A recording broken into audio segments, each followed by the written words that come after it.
नमस्कार शेतकरी मित्रांनो, हा साधा व्हिडिओ आहे। सध्या कांदा बाजारात एकच चर्चेला उधाण आलेलं आहे। सरकारकडून नाफेडच्या साठवलेल्या बफर स्टॉक कांदा हा रेल्वे मार्गे देशातील मोठ्या शहरांमध्ये पाठवण्यासाठी कांदा एक्सप्रेस सुरू करण्यात येणार असल्याची माहिती समोर आली। आता कांद्याचे दर घसरणार का? कांद्याचे भाव काय राहतील? कांदा बाजारावर काय परिणाम होऊ शकतं का? हा फक्त अफवा आहे? शेतकरी मित्रांनो, कोणतीही बातमी ऐकून घाबरण्यापेक्षा तिच्या मागील वास्तव समजून घेणं हे अधिक महत्त्वाचं असतं। कारण अनेकदा बाजारात अफवा पसरवल्या जातात आणि त्याचा परिणाम म्हणून शेतकरी घाईघाईत माल विक्रीसाठी आणतात। त्यामुळे बाजारात आवक वाढते आणि दरावर दबाव निर्माण होतो। त्यामुळे आज आपण या संपूर्ण विषयाचे वास्तव आणि सध्याच्या कांदा बाजाराची खरी परिस्थिती समजून घेणार आहोत। तोपर्यंत व्हिडिओला सुरू होण्यापूर्वी व्हिडिओला लाईक करून घ्या आणि सबस्क्राईब करून घ्या। यंदा नाफेडने सुमारे 2 लाख मेट्रिक टन कांदा खरेदी करण्याचे उद्दिष्टे ठेवले होते। मात्र प्रत्यक्षात खरेदी त्यापेक्षा खूपच कमी झालेली आहे आणि जवळपास 1,20,000 मेट्रिक टन कांदा साठवण्यात आला होता। साठवणुकीदरम्यान काही कांदा खराब होणे ही नैसर्गिक बाब आहे। त्यामुळे सध्या वापरण्यायोग्य साठा साधारण 1 लाख मेट्रिक टनाच्या आसपास असल्याचे मानले जात आहे। आता या आकड्याकडे दुसऱ्या बाजूने पाहूया। भारतात दररोज मोठ्या प्रमाणात कांद्याचा वापर होतो। देशाचा दैनंदिन खप लक्षात घेतला तर नाफेडचा हा संपूर्ण जो साठा आहे तो केवळ 2 ते 4 दिवसाची गरज भागवू शकेल इतकाच कांदा आहे। त्यामुळे हा साठा बाजारात आणल्याने संपूर्ण देशातील दर कोसळतील अशी भीती वास्तववादी तर वाटत नाही। मोठ्या समुद्रात बादलीभर पाणी टाकल्याने समुद्राची पातळी बदलत नाही, त्याचप्रमाणे या मर्यादित साठ्याचा दीर्घकालीन दरावर फार मोठा परिणाम होण्याची शक्यता कमी दिसून येत आहे। बाजाराला आधार देणारी काही महत्त्वाचे घटक असतात।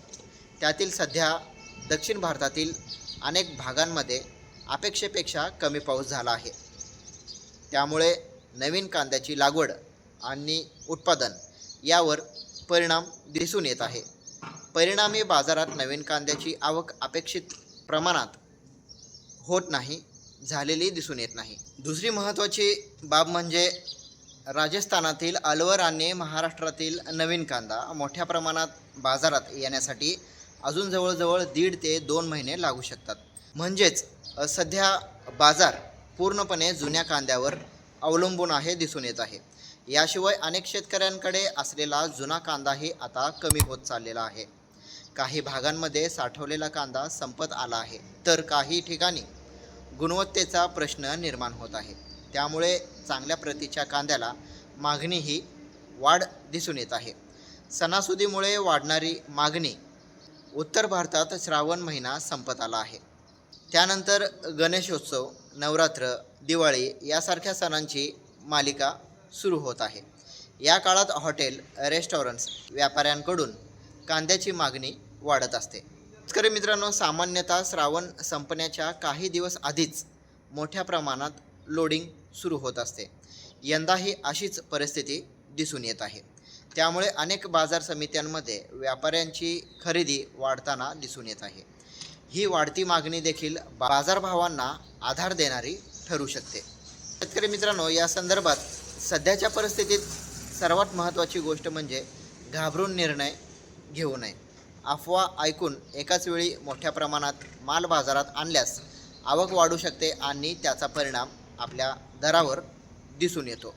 तुमच्या कांद्याची गुणवत्ता, साठवणूक क्षमता आणि बाजारातील परिस्थिती लक्षात घेऊन टप्प्याटप्प्याने विक्री करणे अधिक फायदेशीर ठरू शकते।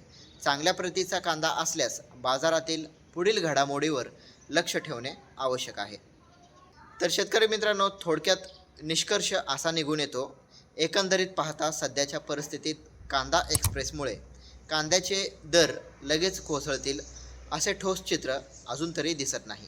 नाफेडचा उपलब्ध साठा मर्यादित आहे।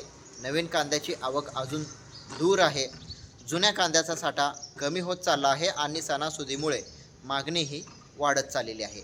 या सर्व घटकांचा विचार करता पुढील काही आठवड्यात बाजाराला अजून चांगली आधार मिळण्याची शक्यता कायम दिसून येत आहे. म्हणून शेतकरी मित्रांनो, अफवांवर विश्वास ठेवू नका. बाजारातील वास्तव काय आहे हे समजून घ्या, संयम ठेवा आणि योग्य नियोजन करूनच विक्री करा. पुढील 1.5 ते 2 महिने कांदा बाजारासाठी अत्यंत महत्त्वाचे ठरणार आहेत.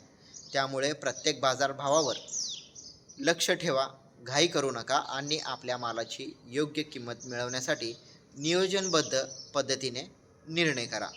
तर शेतकरी मित्रांनो, हा व्हिडिओ छोटासा होता. अजून काही अपडेट्स नवीन आले तर आपण आपल्या चॅनलच्या माध्यमातून तुमच्यापर्यंत व्हिडिओच्या माध्यमातून काही माहिती समोर आणूच. तोपर्यंत हा व्हिडिओ कसा वाटला तेवढं नक्की कमेंट करून कळवा आणि शक्य असेल तर हा व्हिडिओ व्हॉट्सअपवर शेअर करा.